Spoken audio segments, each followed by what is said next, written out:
Si je vous parle de sauvetage sportif sur les plages, vous pensez immédiatement à ça.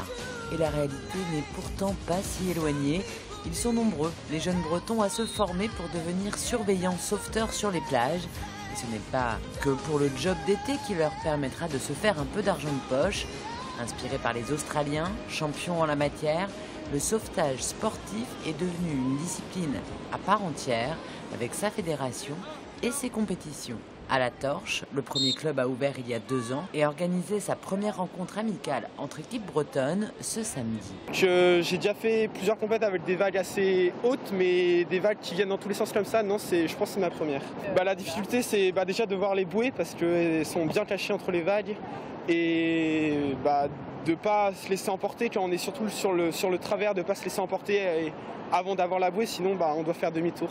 Épreuve de nage, de paddle, relais sur la plage, la discipline demande une grande polyvalence et c'est ça que les jeunes viennent chercher. Super varié en fait.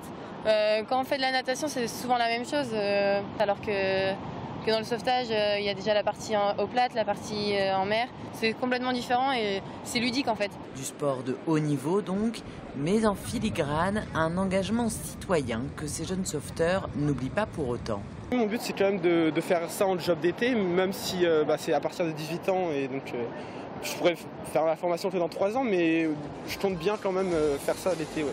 L'an prochain, le club Bigoudin espère pouvoir organiser sa première compétition officielle.